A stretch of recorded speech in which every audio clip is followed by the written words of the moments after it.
الرحمن الرحیم الحمد للہ رب العالمین والصلاة والسلام علی سیدنا مولانا محمد خاتم النبیین وعلى آلہ واصحابہ اجمعین وعلى كل من تبعهم بإحسان إلى يوم الدين۔ کل حضرت حکیم الامہ قدس اللہ تعالیٰ سرہ کا جو ارشاد میں نے سنایا تھا، اس کے بعض اجزاء کی تشریح کچھ رہ گئی تھی، اس لیے ایک مرتبہ پھر اس کو پڑھتا ہوں۔ اللہ تعالیٰ اس کو صحیح طور سے سمجھنے اور اس پر عمل کرنے کی توفیق عطا فرمائے۔ فرمایا کہ اپنی طرف سے صرف اللہ تعالیٰ کے تقرب اور رضا کا قصد رکھنا اور مخلوق کی خوشنودی اور رضامندی یا اپنی کسی نفسانی خواہش کی آمیزش نہ ہونے دینا اخلاص ہے۔ اخلاص کے وجوداً اور عدماً تین درجے ہیں۔ ایک یہ کہ فعل کے وقت غایت صحیح کا قصد ہو، یہ تو غایت اخلاص ہے اور یہی مقصود اور مرتبہ کمال کا ہے۔ دوسرے یہ کہ غایت فاسدہ کا قصد ہو، یہ بالکل اخلاص کے خلاف ہے۔ تیسرے یہ کہ کچھ بھی قصد نہ ہو، نہ غایت صحیح کا نہ غایت فاسدہ کا، بلکہ یوں ہی معمول کے موافق ایک کام کر لیا، یہ درجہ بین بین ہے۔ اس کو اخلاص سے اتنا بعد نہیں جتنا دوسرے درجے کو بعد ہے۔ اس کی مثال یوں سمجھیے کہ ایک صورت تو یہ ہے کہ ہم نماز پڑھیں اور قصد یہ ہو کہ خود اللہ تعالیٰ ہم سے راضی ہو، اس کے سوا اور کوئی نیت نہ ہو، یہ تو اخلاص کا درجہ کمال ہے۔ ایک یہ صورت ہے کہ نماز پڑھتے ہوئے کسی دوسرے شخص کے دکھانے کا خیال ہو کہ فلاں شخص ہمارے خشوع کو دیکھ کر ہمارا معتقد ہو جائے گا، یہ بالکل اخلاص کے خلاف ہے۔ ایک یہ صورت ہے کہ ہم معمول کے مطابق نماز پڑھ لیں، نہ وہ خیال دل میں ہو نہ یہ خیال ہو، معمول کے مطابق پڑھ لیں، یہ مرتبہ بین بین ہے۔ یہ اگر اخلاص کا درجہ کمال نہیں تو اخلاص کے زیادہ منافی بھی نہیں، اس کو اخلاص سے قرب ضرور ہے، مگر ظاہر ہے کہ فعل اختیار فاعل مختار سے بدون کسی غرض کے تصور نہیں ہو سکتا۔ تو اس کی وجہ کیا کہ بعض دفعہ ہم ایک فعل کرتے ہیں مگر نیت کچھ نہیں ہوتی، یہ محض عادت کی برکت ہے۔ جب کسی کام کی عادت ہو جاتی ہے تو وہ خود بخود صادق ہونے لگتا ہے، اس کے لیے بار بار ارادہ اور عزم نہیں کرنا پڑتا۔ یہ مطلب نہیں کہ نماز کی نیت بھی نہیں ہوتی، بلکہ مطلب یہ ہے کہ کسی غایت پر نظر نہیں ہوتی، تکرار کی وجہ سے عادت ہو گئی ہے اور عادت کے بعد غایات کا لحاظ نہیں ہوا کرتا۔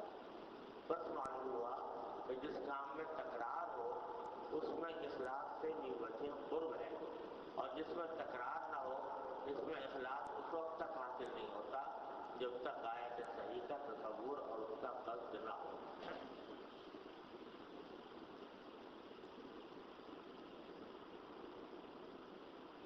یہ کل بھی میں نے حضرت کا یہ ارشاد سنایا تھا اور اس کی کچھ تشریح عرض کی تھی، لیکن بعض اجزاء رہ گئے تھے، اور بات یہ ہے کہ یہ اخلاص کی اہمیت اور اس کی تاکید ایسی چیز ہے کہ جس کا بار بار تکرار ہوتے رہنا چاہیے، یہاں تک کہ اللہ تبارک و تعالی ہم سب کو اپنے فضل و کرم سے اپنے اعمال میں اخلاص عطا فرمائے۔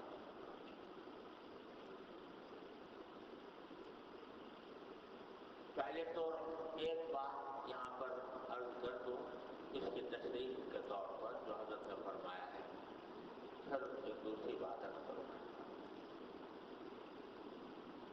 حضرت یہ فرما رہے ہیں کہ اخلاص کا اعلیٰ ترین درجہ تو یہ ہے کہ جب بھی انسان کوئی عبادت کا عمل کرے تو اس عبادت کے عمل کے وقت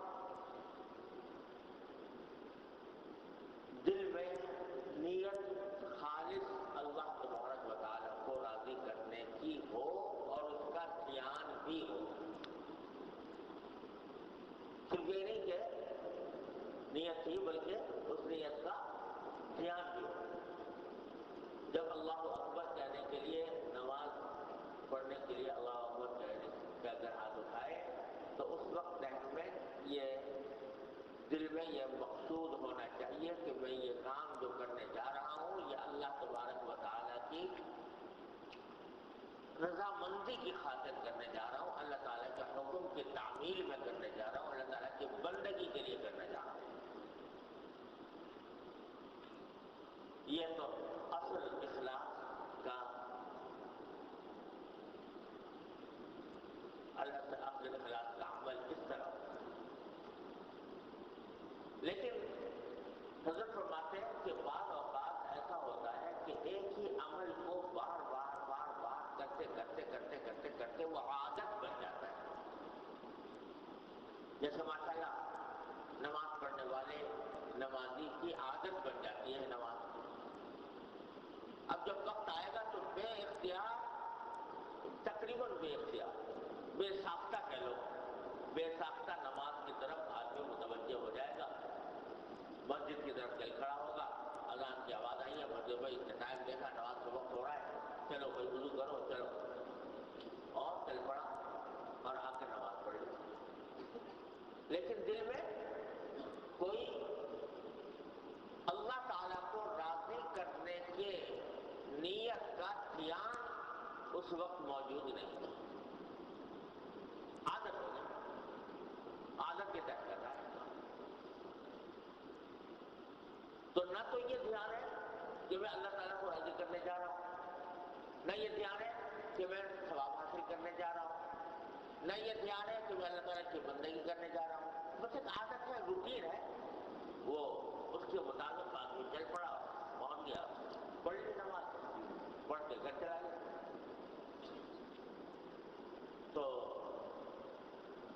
اس کے بارے میں اکثر و بیشتر دلوں میں یہ خیال پیدا ہو جاتا ہے کہ بھئی یہ تو کچھ ایک روٹین بن گئی ہے، حاصل اس کا کچھ بھی نہیں، ایک عادت بن گئی ہے.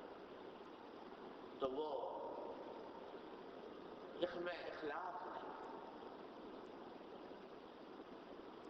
عادت ہو جاتی ہے تو نہ تو یہ نیت ہوتی ہے کہ میں اللہ کو راضی کرنے جا رہا ہوں، نہ یہ نیت ہوتی ہے کہ دکھانے جا رہا ہوں لوگوں کو، کچھ ہوتی نہیں، بس اللہ اکبر کی نماز پڑھی کس چلے گئے. نہ اچھی نیت نہ بری نیت کوئی ہے ہی. تو اس سے بعض اوقات لوگوں کو مایوسی ہونے لگتی ہے کہ بھئی یہ تو اخلاص بھی نہ ہوا اور نہ کوئی اس میں خشوع ہے، نہ اس میں اخلاص ہے، نہ کچھ ہے. تو اس واسطے پریشانی، مایوسی ہونے لگتی. تو حضرت نے اس کی حقیقت اس بات میں واضح فرمائی ہے کہ یہ جو عادتاً کوئی بندہ کوئی کام کر رہا ہے تو یہ اخلاص کے منافی نہیں. ایک مرتبہ شروع میں جب نماز پڑھنی شروع کی تھی ابتدا میں، اس وقت میں جو نیت کر دی گئی تھی کہ بھئی میں جو نماز پڑھا کروں گا وہ اللہ تعالیٰ کو رضا اور راضی کرنے کے لیے، اللہ تعالیٰ کے حکم کی تعمیل میں، اللہ تعالیٰ کی بندگی کے لیے، اس کے خوشنودی حاصل کرنے کے لیے، ثواب حاصل کرنے کے لیے پڑھا کروں گا. تو شروع میں نیت کر لی تھی نا، اس نیت کا وہ نیت کا تسلسل باقی رہے گا جب تک کہ اس کے خلاف کوئی نیت نہ ہو. تو نتیجہ یہ کہ یہ عادت بن جانے سے یہ نہیں کہا جا سکتا کہ یہ اخلاص نہیں ہے، بلکہ وہ اخلاص کے شروع میں تھا، وہی بڑھتا چلا آ رہا ہے ہر عمل کے ساتھ، تا وقت کہ اس کے خلاف ریاکاری کی نیت شامل نہ ہو. یہ ہے، لہذا اس سے گھبرانا نہیں چاہیے. ہاں کوشش تو یہی کرنی چاہیے جیسے میں نے کل عرض کیا تھا کہ ہر نماز کے شروع میں جاتے ہوئے، راستے ہی میں جاتے ہوئے آدمی جو ہے وہ اس نیت کو تازہ کرے، ہر مرتبہ تازہ کرے، ہر مرتبہ تازہ کرے کہ میں اللہ تبارک و تعالیٰ کی عبادت کے لیے جا رہا ہوں، اللہ تعالیٰ کو راضی کرنے کے لیے جا رہا ہوں. لیکن اگر بالفعل ایسا نہیں بھی ہوا تو گھبرانے کی بات نہیں ہے. اس کو اخلاص کے خلاف نہیں کہا جا سکتا. ایک مرتبہ حضرت والا قدس اللہ تعالیٰ صدر وہ کسی شخص نے لکھا کہ حضرت کیا بتاؤں بڑا حال ہے، نہ اخلاص نظر آتا ہے، نہ کہیں خشوع نظر آتا ہے کسی عبادت میں.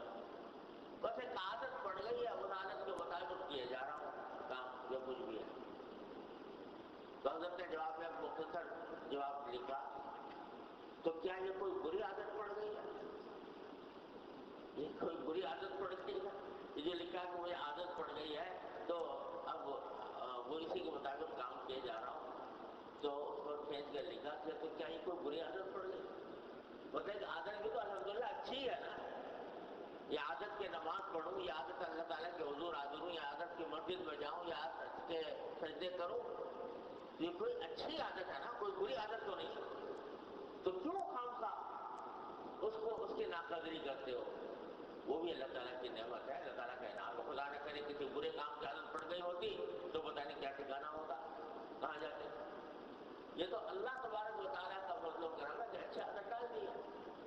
تو عادت پڑ جانے کے نتیجے میں جو گھبراہٹ پیدا ہوتی ہے کہ شاید یہ اخلاص کے خلاف ہو رہا ہے یا خشوع کے خلاف ہو رہا ہے، یہ ایسا نہیں. یہ تو اچھی عادت ہے، تو اللہ تعالیٰ کی نعمت ہے. اسی لیے حضرت ہمارے وقت بہت ہی اہتمام کے ساتھ یہ بات فرمایا کرتے تھے کہ اپنی جو کچھ بھی عبادت کی توفیق ہو جائے اس کی ناقدری مت کرو. یہ مت کہو کہ یہ تو میں نے نماز نہیں پڑھی، اٹھک بیٹھک کر لی، جیسے کہ بعض لوگ کہہ دیتے. یہ نہ کہو کہ بھئی میں کیا ہوں، میری نماز کیا ہے، اور یہ تو بے روح ہے اور بے جان ہے اور وغیرہ وغیرہ. ارے ہمارے حضرت یہ فرماتے تھے کہ پہلے جو کچھ بھی توفیق ہو گئی ہے اس پر اللہ تبارک و تعالیٰ کا شکر تو ادا کرو کہ اللہ تبارک و تعالیٰ نے اپنے فضل و کرم سے یہ توفیق عطا فرما دی. یہ بھی نہ ہوتی تو کیا حال ہوتا؟ تو جو مل گئی توفیق اس پر شکر ادا کرو. ہاں بے شک ہماری طرف سے اس کی ادائیگی میں کوتاہیاں رہیں، غلطیاں رہیں، خامیاں رہیں، آداب ادا نہ ہوئے، شرائط پوری نہ ہوئی، وغیرہ وغیرہ، تو اس کے لیے استغفار کرو اللہ تعالیٰ. یہ کہو کہ اللہ آپ نے تو اپنے فضل و کرم سے توفیق عطا فرمائی تھی، آپ کا شکر. میں اس کو اپنے طریقے اپنے طرف سے ٹھیک ادا نہ کر سکا، تو اللہ مجھے اس پر معاف فرما دیے. اس استغفر اللہ ربی مجھے لمبے ہوا تو ہوئے. ناقدری مت کرو. یہ جو بعض اوقات دل میں خیال آتا ہے کہ نماز پڑھنے کھڑا ہوتا ہوں تو وساوس آ رہے ہیں، خطرات آ رہے ہیں، شبہ خیالات کا ایک طوفان ہے، برپا ہے، وغیرہ وغیرہ، تو اس کی وجہ سے آدمی اس نمازی کی بے قدری شروع کر دیتا ہے. ہمارے حضرت کا مزاج یہ تھا کہ نہیں، یہ بھی اللہ تعالیٰ کی نعمت ہے، قبول ہو کہ نہ ہو پھر بھی ایک نعمت ہے، وہ سجدہ جس کو تیرے آستان سے نسبت. تو جو اس کی آستانے پر یہ پیشانی ٹک گئی، یہ اللہ تعالیٰ کا نعمت ہے، اس کی قدر، اس کی ناقدری نہ کرو.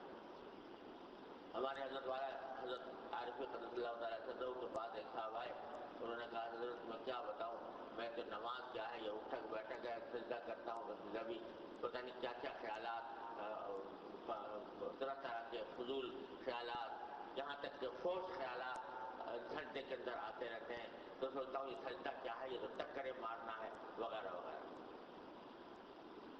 تو حضرت نے فرمایا کہ اچھا تمہارا سجدہ تو بڑا گندا ہے، اس میں بڑے گندے خیالات آتے ہیں، تو ایسا کرو یہ گندا سجدہ جو ہے یہ اللہ تعالیٰ کو کرنا تو مناسب نہیں ہے، یہ ایسا گندا سجدہ کرنا، ایسا کرو گندا سجدہ مجھے کرو، مجھے کرو. حضرت کیا ہوا، جیسے آپ کیسے کہتے ہو ایک دم سے، بھائی جب گندا ہے اللہ تعالیٰ کی بارگاہ میں جانے کے لائق نہیں ہے تو مجھے کرو، میں گندا آدمی ہوں، مجھے گندے کو گندا سجدہ کرنا. نہیں حضرت کسی کو تو نہیں، تاکہ جب کسی اور کو نہیں کر سکتے تو معلوم ہوا کہ یہ پیشانی تو اس بارگاہ کے سوا کہیں اور ٹک نہیں سکتی، یہ جو ٹکی ہے یہ اللہ کی بارگاہ میں ٹکی، لہذا اس کی ناقدری مت کرو، اس کی ناشکری نہ کرو. یہ اللہ تبارک و تعالیٰ کا فضل و کرم ہے کہ اس نے یہاں جو پیشانی ٹیکنے کی توفیق عطا فرما دی. ہاں جو تمہارے اپنی کوتاہیاں اس کو استغفار کرتے رہو، استغفار کرو گے اللہ تبارک و تعالیٰ کا وعدہ ہے جو مجھ سے استغفار کرتا ہے میں اسے معاف کر دیتا ہوں. لہذا یہ زندگی کے جو خیالات غیر اختیاری طور پر آئے ہیں یہ استغفار کے ساتھ سب مٹ جائیں گے اور پھر پکا سچا سجدہ بن کے اللہ تعالیٰ کے بارگاہ میں پہنچ. تو اس لیے تم ناقدری بھی نہیں کر سکتے. ہاں کوشش آدمی کی ہر وقت ہر نماز کے ساتھ یہ جاری رہنی ضروری ہے کہ میں دھن اور دھیان کے ساتھ اللہ تعالیٰ کی طرف متوجہ ہو کر اللہ تعالیٰ کی رضامندی کے لیے، اللہ تعالیٰ کی خوشنودی حاصل کرنے کے لیے، اس کی بندگی کرنے کے لیے یہ کر رہا ہوں. لیکن اگر بالفرض کبھی یہ نہ ہوا، عادت کے تحت بھی کر لیا تو بھی گھبرانے کی بات نہیں. یہ حضرت فرما رہے ہیں یہ اخلاص کے منافی نہیں ہے. اخلاص کے منافی وہ ہے جبکہ آدمی جان بوجھ کر یہ ارادہ کرے کہ میں یہ کام جو کرنے جا رہا ہوں یہ مخلوق فلاں مخلوق کی کو دکھاوے کے لیے کر رہا ہوں،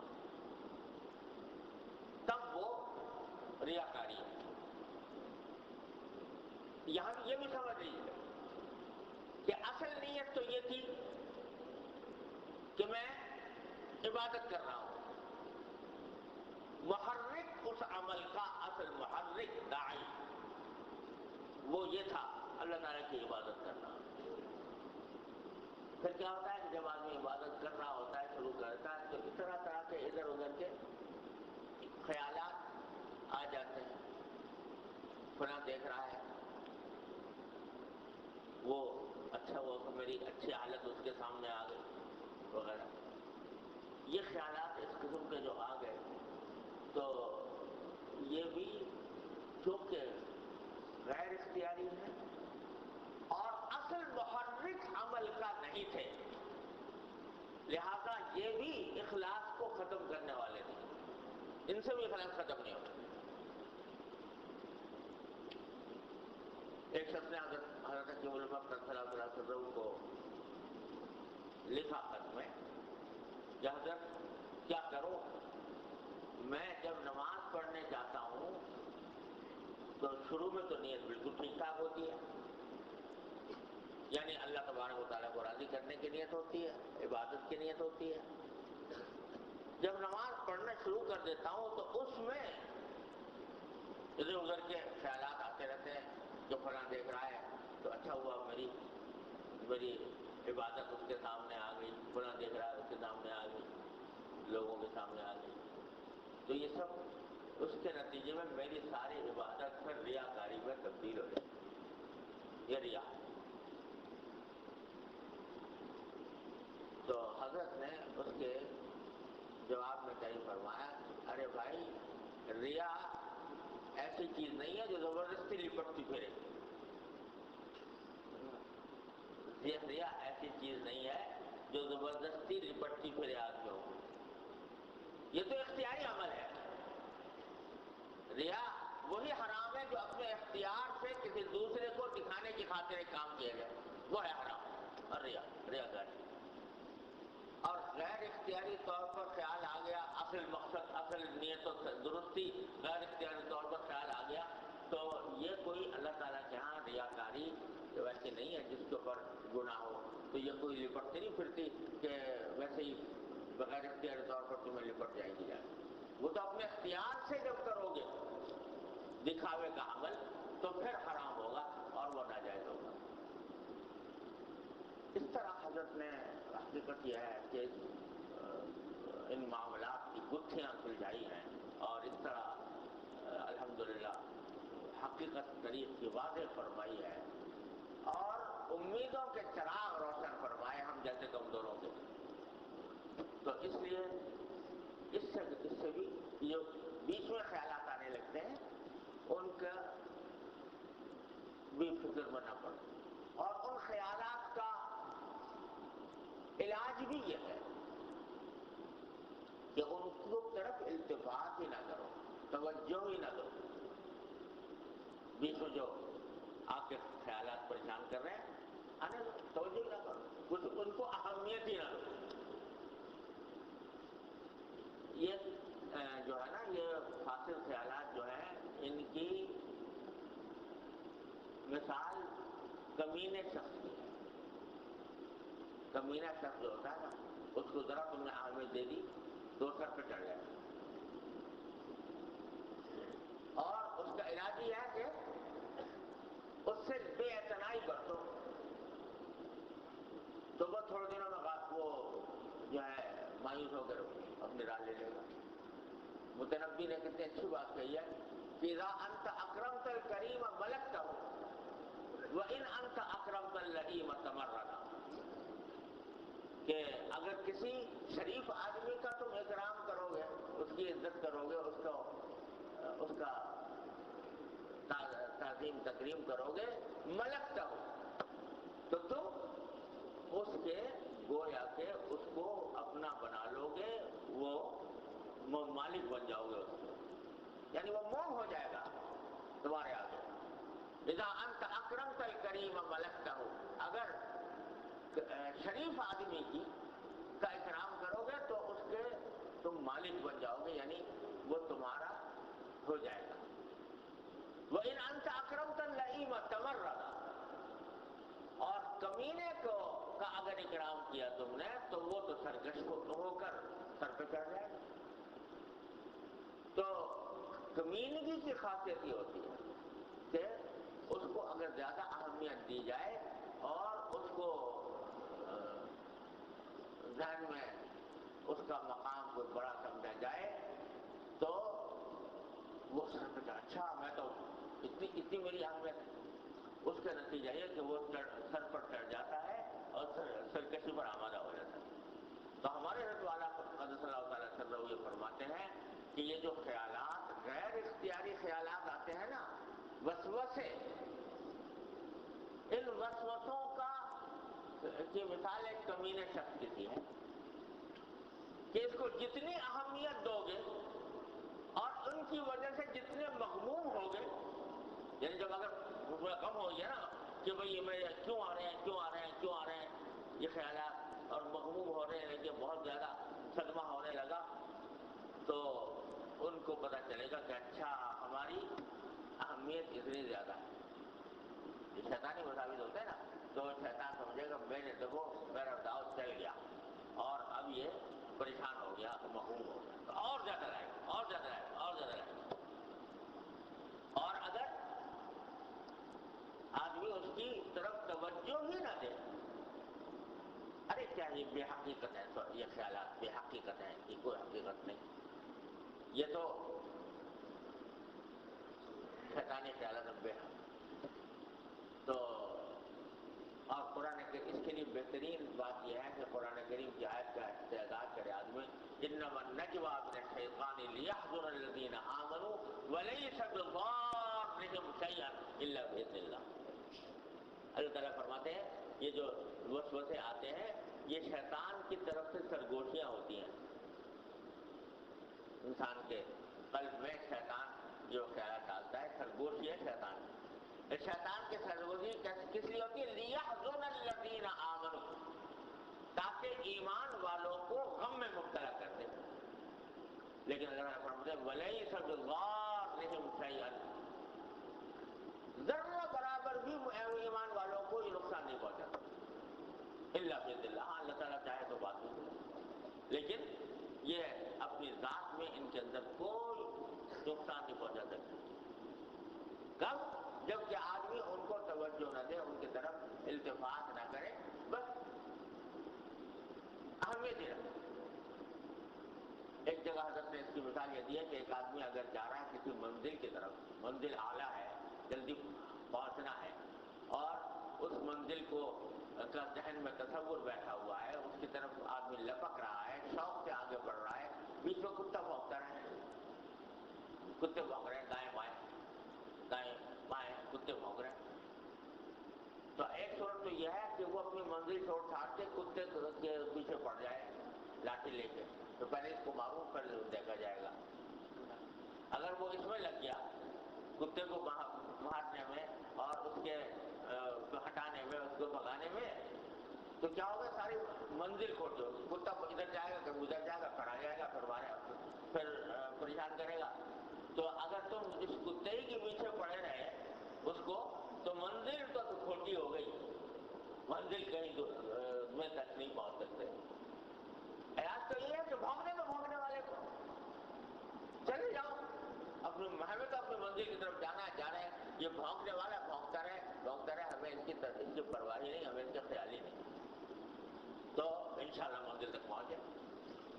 تو اس لیے جو غیر اختیاری خیالات آ جاتے ہیں یا غیر اختیاری وسوسے آ جاتے ہیں، ان کا علاج ہی یہ ہے کہ ان کی طرف التفات نہ کیا جائے، ان کی طرف توجہ نہ دی جائے، بس سمجھو کہ بے اعتنائی کے ساتھ ان سے گزر جاؤ بس. تو اللہ تعالیٰ فضل کرم سے انشاءاللہ پہنچ جاؤ گے منزل تک. تو غرض یہ کہ یہ جو غیر اختیاری خیالات آتے ہیں ان کی وجہ سے بھی پریشان نہیں ہونی چاہیے کہ ہمارا اخلاص ان سے ختم ہو گیا. ہاں اپنی طرف سے کوشش ہر عبادت کے ساتھ کرتے رہو، تو ہر عبادت یہاں سے استعداد کرو. اس کا طریقہ کل عرض کیا ہے. ہاں اخلاص کے خلاف جو بات ہوتی ہے جسے ریاکاری کہا جائے، وہ یہ ہے کہ باقاعدہ آدمی اسی کو اپنا مقصد بنا کر، اپنا مطمع نظر بنا کر کوئی عبادت کرے کہ لوگ دیکھیں اور مجھے عبادت گزار سمجھیں. تو یہ ہے خطرناک چیز. یہ وہ ریاکاری ہے جس کے بارے میں حدیث میں فرمایا کہ من صلی یرائی فقد اشرک باللہ، جو شخص ریاکاری کے لیے نماز پڑھے اس نے اللہ کے ساتھ شرک کیا. کیونکہ عبادت تو اللہ تعالیٰ ہی کے لیے تھی نا، اس میں جب کسی دوسرے مخلوق کو شامل کر دیا کہ میں اس کی بات خوشنودی کے لیے کر رہا ہوں، اس کو دکھانے کے لیے کر رہا ہوں، تو یہ شرک ہوا. من صلی یرائی فقد اشرک باللہ ومن صام یرائی فقد اشرک باللہ. اللہ تعالیٰ حفاظت فرمائے. اب ذرا تھوڑا سا یہاں پر میں ایک بات یاد کرنا چاہتا ہوں کہ خاص طور سے یہ نماز اور تلاوت اور جو کھلی عبادتیں ہیں، یا جن کو براہ راست عبادتیں کہا جائے، جو عبادت لعینہا ہے، ان میں صورتحال مختلف ہوتی ہے. آدمی جس ماحول میں رہتا ہے اس ماحول کے لحاظ سے صورتحال بدلتی رہتی ہے. ایک ماحول ہے نیک لوگوں کا ماحول، جہاں پر سب لوگ نماز کے پابند ہیں، روزے کے پابند ہیں. وہاں کوئی تصور یہ کرنا مشکل ہے کہ کوئی نماز چھوڑے گا. یا تو ایسے ماحول کے اندر زیادہ خطرہ رہتا ہے ریاکاری کا. عبادتوں کے اندر خطرہ رہتا ہے ریاکاری کا، کہ کہیں ایسا نہ ہو کہ میں جو نماز پڑھنے جا رہا ہوں، کیونکہ سارے ماحول ماشاءاللہ نمازیوں کا ہے، تو میں جتنی نفلیں پڑھوں گا تو اتنا ہی زیادہ لوگوں میں مقبول ہوں گا، لوگوں میری تعریف ہوگی، اس میں سوال رہتا ہے.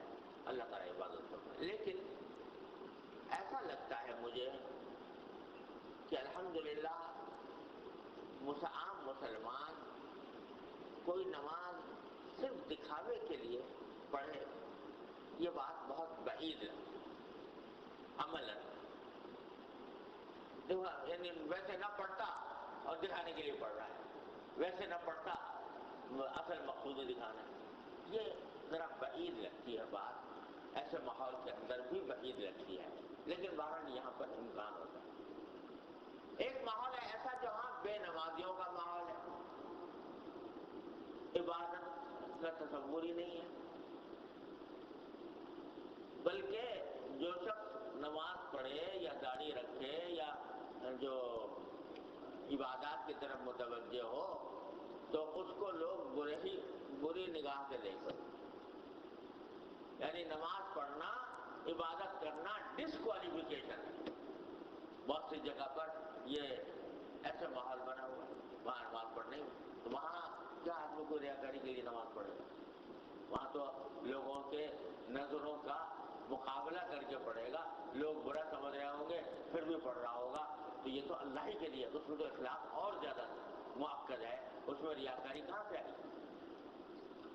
تو الحمدللہ جو براہ راست عبادتیں ہیں، نماز، روزہ، حج، زکوٰۃ وغیرہ، ان کے اندر کوئی آدمی صرف ریاکاری کی خاطر یہ کام کرے، بہت ہی بعید لگتا ہے.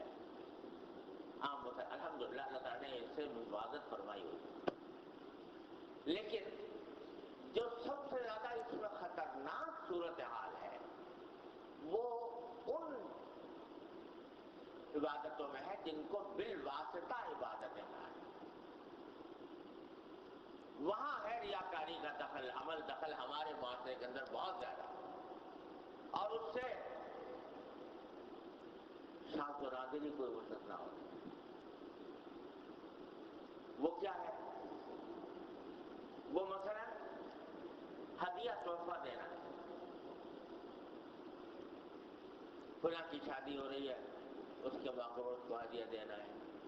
فلاں کے یہاں عقیقہ ہوا ہے، اس کے لیے ہدیہ دینا ہے. کسی کے یہاں بچے کی پیدائش ہوئی ہے، اس کا تحفہ دینا ہے، وغیرہ وغیرہ. اب یہ ہدیہ تحفے جو ہیں، یہاں ہے آزمائش کہ آیا یہ ریاکاری ہو رہی ہے یا اللہ تعالیٰ کے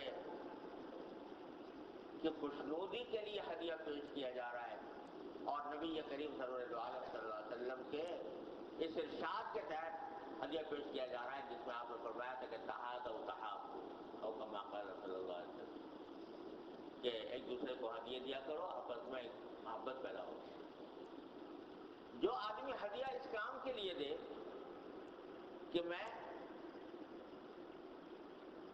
حضور اقدس صلی اللہ علیہ وسلم کے ارشاد پر عمل کر رہا ہوں، ہدیہ دینے کو حضور پر پسند فرماتے تھے اور آپ نے فرمایا تھا کہ اس سے محبت پیدا ہوتی ہے. یہ بڑا عظیم ثواب ہے، بہت عظیم ثواب. اس میں نبی کریم صلی اللہ علیہ وسلم کی سنت کی اتباع کا ثواب ہے، اس میں آپ کے ارشاد پر عمل کرنے کا ثواب ہے، اس میں ایک مسلمان کا دل خوش کرنے کا ثواب ہے، ایک مسلمان سے محبت رکھنے کا ثواب ہے. اور میرے والد ماجد فرمایا کرتے تھے کہ انسان کے بعد جتنے آمدنی کے ذرائع ہیں ان میں سب سے زیادہ برکت والا آمدنی کا ذریعہ کسی مسلمان کا ہدیہ محبت ہے. کوئی محبت سے جو ہدیہ پیش کرتا ہے اس کے برابر برکت والا کوئی آمدنی کا ذریعہ نہیں ہے. اس لیے کہ نبی کریم صلی اللہ علیہ وسلم کی ارشاد کے مطابق اس پر عمل کر کے دے رہا ہے. تو اتنی بڑی برکت کی چیز ہے. لیکن اس وقت جبکہ نیت اتباع سنت کی ہو اور نیت اللہ تعالیٰ کو راضی کرنے کی. لا نريد منکم جزاء، جس کی علامت یہ ہے کہ لا نريد منکم جزاء ولا شکورا. ہدیہ ہم نے دیا ہے، نہ ہمیں کسی بدلے کا انتظار ہے نہ کسی شکریہ کا انتظار. یہ علامت خود قرآن نے بتا دی ہے اسلام کی. ان انما نريد نطعمكم لوجه اللہ لا نريد منکم جزاء ولا شکورا، ہم تو اللہ ہی کے لیے دے رہے ہیں اور ہم تم سے نہیں چاہتے، نہ بدلہ چاہتے ہیں نہ شکریہ چاہتے ہیں۔ یہ علامت بتا دی قرآن کریم نے لوجہ اللہ ہونے کی، اخلاص ہونے کی۔ اس نقطۂ نظر سے ذرا ہم سب اپنا جائزہ لے کے دیکھیں، گریبان میں منہ ڈال کر دیکھیں کہ جب کہیں شادی بیاہ میں ہدیہ تحفہ دیتے ہیں کیا نیت ہوتی ہے؟ کیا نیت ہوتی؟ سوچو، دل میں جائزہ لے کر دیکھو، کیا واقعی دل میں ایک تقاضا پیدا ہوا تھا، داعیہ پیدا ہوا تھا کہ میرے فلاں بھائی کے ہاں، میرے فلاں عزیز کے ہاں یہ ہو رہا ہے تو مجھے خوشی حاصل ہوئی ہے، اور اس خوشی کے نتیجے میں میرا دل چاہ رہا ہے کہ میں اس کو کچھ ہدیہ پیش کر دوں، چپکے سے پیش کر دوں تو کسی کو پتہ نہ لگے، تنہائی میں پیش کر دوں، اس کا بھی دل خوش ہو جائے، میرا اس بھی دل خوش ہو جائے، اور اللہ تبارک و تعالیٰ اس سے راضی ہو جائے۔ اس نیت سے دے، کیا اس نیت سے دے رہا ہے؟ اگر اس نیت سے دے رہا ہو تو کبھی نہ یہ خواہش ہوگی کہ مجمع میں دیا جائے، جہاں اور لوگ لا کے دے رہے ہیں اسی وقت میں بھی لا کے دوں، نہ تو یہ خواہش ہوگی، نہ یہ خواہش ہوگی کہ کسی کو پتہ لگے کہ اس نے کتنا ہدیہ دیا، اور نہ کبھی اس بات کا انتظار ہوگا کہ آئندہ جب میرے ہاں کوئی تقریب ہوگی تو یہ حضرت کیا جواب دیتے ہیں، یہ بھی کوئی انتظار اس کا بھی نہیں ہوگا۔ تب تو معلوم ہوا کہ ہاں یہ ہدیہ جو دیا گیا یہ اللہ تبارک و تعالیٰ کو راضی کرنے کے لیے دیا گیا، حضور اقدس صلی اللہ علیہ وسلم کی سنت کی اتباع میں دیا گیا۔ لیکن اگر حال یہ ہے کہ اول تو یہ ہوا کہ بھائی دل تو چاہ نہیں رہا دینے کا، ڈانٹ کا معلوم ہوتا ہے کہ دیں گے، پیسے اوپر سے خرچ ہوں گے، کرایہ خرچ کر کے ہم اس کے گھر جائیں گے، یہ تو کھانا ہی مہنگا پڑ گیا کہ ایک طرف وہ کھانا کھانے کے لیے ٹیکسی کا خرچہ کیا، پیٹرول کا خرچہ کیا، اوپر سے اتنا ہدیہ تحفہ بھی دینا ہے، یہ بھی کہیں سے اس کا انتظام کرنا ہے، تو کھانا کیا ہوا، یہ تو ایک عذاب ہو گیا، دعوت کیا ہوئی، عذاب ہو، مگر دیں گے، کیا کریں گے؟ مگر کریں گے، نہیں کریں گے تو ناک کٹ جائے گی، نہیں کریں گے تو سارا خاندان کیا کہے گا کہ دیکھو جی شادی بیاہ کے موقع میں بھی اپنے بھائی کے گھر نہیں گیا اور وہاں نہ کوئی ہدیہ دیا نہ کوئی تحفہ دیا، ناک کٹ جائے گی۔ اب دیکھو، اب یہ جو ہدیہ دیا جا رہا ہے یہ کہاں کے لیے؟ یہ خالص ریاکاری، خالص نام و نمود، خالص دکھاوا۔ اس لیے یہ نہ صرف یہ کہ ثواب نہیں، نہ صرف یہ کہ اس پر کوئی اجر نہیں، یہ گناہ ہے، دینا گناہ ہے، ایسا ہدیہ دینا گناہ ہے۔ اور جہاں غالب گمان ہو کہ ہدیہ اس طرح دیا جا رہا ہے تو لینا بھی گناہ ہے۔ اور ہمارا معاشرہ نظر ڈال کے دیکھو بھرا ہوا ہے اس سے، خاص طور سے تقریبات کے موقع پر۔ تو یہ ایسی ریاکاری ہے جو ہمارے معاشرے میں سرایت کر گئی، اور اس کو قرآن کریم نے اگر یہ بھی نیت ہو کہ بھئی جب میرے ہاں تقریب ہوگی تو یہ اس سے بڑھ کر ہدیہ لائے گا، تو اللہ بچائے، اس کو قرآن کریم نے ربا قرار دیا۔ وَمَا آتَيْتُم مِّن رِّبًا لِّيَرْبُوَ فِي أَمْوَالِ النَّاسِ وَلَا يَرْبُوَ عِندَ اللَّهِ، اس کی بہت سے مفسرین نے تفسیر یہ کیا کہ اس ربا سے مراد یہ نیوتا ہے، نیوتے کی رسم ہے کہ ہدیہ اس لیے دے تاکہ دوسرا بڑھ کر دے مجھے کسی وقت۔ اور اس کو قرآن نے بھی کہا وَلَا تَمْنُن تَسْتَكْثِرْ، بالکل سورہ مدثر میں جو بالکل ابتدا میں نازل ہوئی ہیں، بالکل شروع میں نازل ہوئی ہے یہ سورہ مدثر، اس وقت لمبے چوڑے احکام بھی نہیں آئے تھے، نماز بھی فرض نہیں ہوئی تھی، لیکن یہ حکم آ گیا تھا کہ ولا تمنن تستكثر، کہ کسی پر احسان اس غرض سے نہ کرو کہ وہ دوسرا اس سے زیادہ بڑھ کر میرے ساتھ احسان کرے۔ تو یہ ریاکاری جو ہے ہمارے ہاں ہدیہ تحفہ ہو گیا، عیادت ہو گئی۔ کوئی بیمار ہے اس کی عیادت کرنا اتنا بڑا اجر و ثواب ہے کہ حدیث میں آتا ہے کہ جو بندہ کسی مسلمان بھائی کی عیادت کے لیے جاتا ہے تو جب تک عیادت کرتا ہے وہ جنت کے باغ میں رہتا ہے، 70,000 فرشتے اس کے حق میں دعا کرتے رہتے ہیں، بڑی فضیلتیں ہیں۔ لیکن اس وقت جب کہ عیادت کا مقصود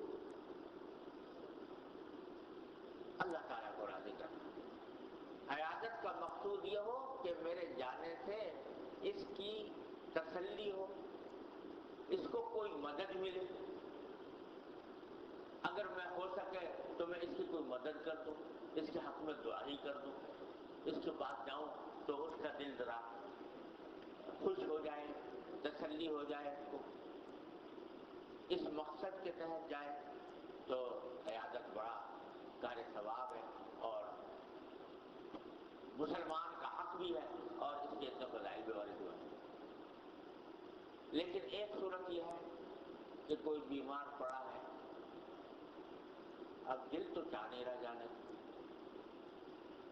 نہ کچھ تقاضا دل میں پیدا ہو رہا ہے کہ بھئی کوئی ثواب حاصل کرنے کے لیے میں جاؤں اس کی عیادت کے خاطر، لیکن دماغ میں یہ بات آ رہی ہے کہ اگر نہیں جاؤں گا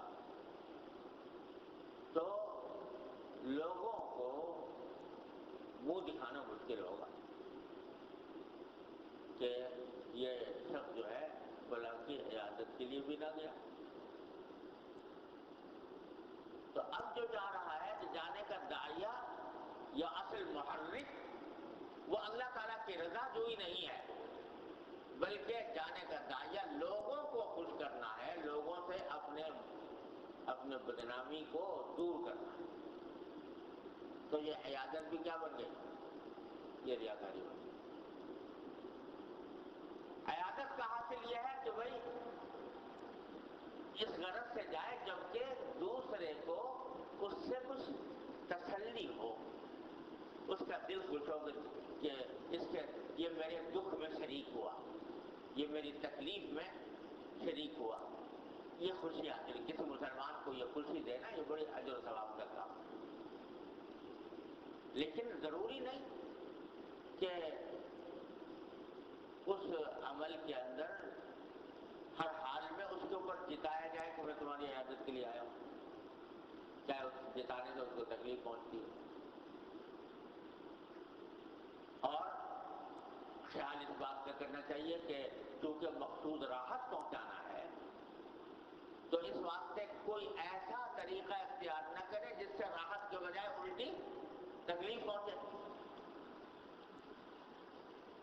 مقصود تو اس کو راحت دینا ہے، اور پہنچ گئے ایسے وقت میں بے وقت جب اس کے آرام کا وقت ہے بیچارے کا، اب وہ آرام سے اٹھا کے آپ سے ملاقات کرے پہلے تو الٹی تکلیف ہو گئی، وقت دیکھ کے نہ گئے، یا جا کر بیٹھ گئے جم کے ہی بیٹھ گئے اور چلنے کا نام نہیں لیتے۔ اب مریض کو بعض اوقات خلوت کی ضرورت ہوتی ہے، اس کو اپنے گھر والوں سے آرام ملتا ہے، آپ اجنبی آدمی جا کے بیٹھ گئے تو اس کو بجائے فائدے کے نقصان ہو رہا ہے۔ اسی لیے حدیث میں ادب سکھایا کہ من عاد منکم فلیخفف، جب تم میں سے کوئی شخص کسی کی بیمار پرسی کرنے کے لیے جائے تو ہلکا پھلکا جائے، یعنی ہلکا پھلکا بیٹھے، زیادہ دیر نہ لگائے وہاں پر جس سے اس کو تکلیف ہونے لگے، مختصر کام کرے۔ حدیث کو نبی کریم صلی اللہ علیہ وسلم تو غرض یہ ہے۔ اور اگر بعض اوقات کسی کو عیادت کے لیے آپ گئے اور وہاں پر اس کے ڈاکٹر نے منع کر رکھا ملنے سے، ملاقات کرنا اس کے لیے مضر ہے۔ اب بعض لوگ ہوتے ہیں جو ہر قیمت پہ چاہتے ہیں کسی طرح میں جتا دوں کہ میں آیا تھا آپ کے یہاں، سمجھا؟ کسی نہ کسی طرح اس کو جتا کے جاؤں کہ میں آیا تھا، میں نے اتنا بڑا احسان کیا تھا آپ کے اوپر کہ آپ بیمار تھے اور میں آپ کو دیکھنے کے لیے آیا تھا، لہٰذا جب تک میں اس کے اوپر جتا نہ دوں اس وقت تک میں آگے رہوں۔ اب یہ جتانے کی وجہ سے اگر تکلیف دے دی تو یہ حرام کام ہو گیا، بجائے فائدہ پہنچانے کے بجائے اجر حاصل ہونے کے گناہ ہو گئے، اور اس میں اخلاص بھی فوت ہو گیا، کیونکہ یہ تو اللہ کے لیے ہو رہا تھا۔ تو بھائی یہ چیزیں ہیں، یہ وہ میدان ہے جہاں پر اخلاص چاہیے، اخلاص کی کمی ہے ہمارے معاشرے کے اندر، اور ریاکاری اور نمود بڑھا ہوا ہے۔ صلہ رحمی ہے، کسی بھی رشتے دار کے ساتھ اچھا سلوک کرنا، حسن سلوک کرنا، اس کی مدد کر دینا، یہ سب کام کس لیے ہونے چاہیے؟ یہ سب اللہ کو لوجہ اللہ لا نريد منکم جزاء ولا شکورا، اس لیے ہونا چاہیے۔ اسی لیے حدیث میں فرمایا کہ لیس الواصل بالمکافی، حدیث میں فرمایا صلہ رحمی اس کا نام نہیں ہے کہ تم دوسروں کے صلہ رحمی کا بدلہ دو۔ اس نے تمہارے ساتھ اچھا سلوک کیا تھا، تم بھی اس کے ساتھ اچھا سلوک کرو، اور اس شرط کے ساتھ کرو کہ وہ اچھا کرے گا تو میں بھی اچھا کروں گا، وہ برا کرے گا میں بھی برا کروں گا۔ تو اب یہ صلہ رحمی اللہ کے لیے نہ ہوئی، یہ تو بدلے کے لیے ہو گئی۔ تو لیس الواصل بالمکافی، جو بدلہ دے رہا ہوں وہ حضرت میں صلہ رحمی کرنے والا نہیں ہے۔ صلہ رحمی کرنے والا وہ ہے کہ دوسرے اس کے ساتھ قطع رحمی کر رہے ہیں اور یہ اس کے جواب میں صلہ رحمی کر رہے ہیں، دوسرے اس کا خیال نہیں کر رہے، اس کی رشتے داری کا وہ خیال نہیں کر رہے، اور یہ اس کے جواب میں اس کے ساتھ حسن سلوک کر رہا ہے۔ اس سے پتہ چلتا ہے کہ صلہ رحمی جو ہو رہی تھی وہ آیا اللہ کو راضی کرنے کے لیے ہو رہی تھی یا محض اپنی دکان چمکانے کے لیے ہو رہی تھی۔ یہ رسول کریم صلی اللہ علیہ وسلم بہت واضح طریقے پر یہ بات بتائی۔ تو یہ وہ میدان ہے بھائی کہ جہاں ہمیں اخلاص کی بہت زیادہ کمی ہے اور اس کو حاصل کرنے کی فکر چاہیے۔ میں نے عرض کیا دیکھو نماز میں یہ تصور کرنا ذرا مجھے تو مشکل ہی لگتا ہے کسی مسلمان سے کہ وہ صرف اس لیے نماز پڑھے گا کہ تاکہ لوگ دیکھیں، اللہ بچائے، یہ تو ایک شرک کا شعبہ ہے، زیادہ اس میں ابتلا ہے نہیں، لیکن ان چیزوں میں ابتلا ہے، اور اگر اللہ تعالیٰ ہمیں اس ابتلا سے نکال دے تو یقین رکھیے کہ نہ جانے معاشرے کے کتنے جھگڑے، کتنے فساد اس سے ختم ہو جائے۔ فساد اس لیے پیدا ہو رہا ہے کہ میں نے تو یہ کیا تھا اس کے ساتھ اور اس نے یہ کیا، ہم نے تو اس کے موقع پر یہ کیا تھا اور اس کو اتنا بھی خیال نہ ہوا کہ وہ یہ کرتا، تو اس کے نتیجے میں آپ چلو بھائی اگر دل میں کچھ صحابہ کا بعض اوقات طبی طور پر خیال آ جاتا ہے، یہ غیر اختیاری بھی آ جاتا ہے کہ بھائی دوسرے کے ساتھ میں نے تو یہ بھلائی کی تھی، اس نے میرا بھلائی کا کوئی میرا جب موقع آیا تو اس نے کوئی بھلائی نہیں کی، طبی طور پر ایسے خیال آ بھی جاتے ہیں، لیکن آگے ایک دفع کرو ان کو، نہیں کیا تو نہیں کیا، ہم نے تو اللہ تعالیٰ کے لیے کیا تھا، لیکن اس کو باقاعدہ اپنا ایک مسئلہ بنا کر اس کو دریا تنازع کا، جھگڑے کا بنا لیتے ہیں، اور اس کی وجہ سے نہ جانے کتنے فساد ہمارے معاشرے میں پھیلتے ہیں۔ تو مخلص ہونا ہمارے حضرت فرماتے ہیں، حضرت علماء کی باتیں کہہ رہا ہوں، سب حضرت کی باتیں ہیں، فرماتے تھے کہ اگر اخلاص حاصل ہو جائے، باہمی تعلقات میں اخلاص حاصل ہو جائے، مسلمانوں کے باہمی تعلقات میں اخلاص ہو جائے، تو فرماتے ہیں کہ 90% جھگڑے ختم ہو جائیں، گلے شکوے ختم ہو جائیں، کہ ہم تو اللہ اللہ کے لیے کر رہے تھے. کسی نے اگر کیا بھی ہے تو ہم نے تو اللہ کو راضی کرنے کے لیے کیا تھا. ہمارا مقصود تو اللہ تعالیٰ کو راضی کرنا تھا. وہ کچھ ہوا نہیں ہوا، وہ اس نے ہمیں بدلہ دیا نہیں دیا، شکریہ ادا کیا نہیں کیا، ہمیں اس سے بہتر نہیں. بلکہ اگر نہ کرے شکریہ ادا اور نہ کوئی بدلہ دے تو زیادہ خوش ہونا چاہیے کہ انشاءاللہ ہمارا یہ عمل پکا سچا اخلاص والا تھا. اللہ تبارک و تعالیٰ کے یہاں انشاءاللہ قبول ہوگا، اجر و ثواب ملے گا. تو اس لیے ان معاملات میں، تعلقات میں، دوستیوں میں، رشتہ داریوں میں، ہدیوں تحفوں میں، عیادتوں میں، نماز جنازہ میں،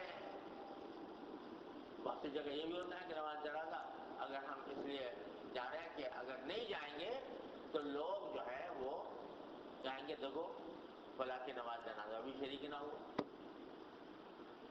تو یہ ساری باتیں جو ہیں یہ ہیں جو اخلاق کے منافی ہیں. ان سے بچنے کی فکر چاہیے. اور یہ کوئی ایسا مشکل مسئلہ نہیں. ارے بھائی کرنا تو ہے ہی وہ کام تمہیں، تو وہ اللہ کے لیے کر لو، اس کے اندر نیت خالص کر دو. اور نیت کا خالص کرنا اختیاری عمل ہے، کوئی غیر اختیاری چیز نہیں ہے. اختیار سے اپنے نیت کو درست کر لو تو انشاءاللہ تعالی یہ ساری تگ و دو جو ہے وہ عبادت بن جائے گی. اللہ تعالیٰ ہم سب کو اس کی توفیق عطا فرمائے. صلی اللہ تعالی علی خیر خلق محمد. اللهم صل علی سیدنا مولانا محمد وعلی آلہ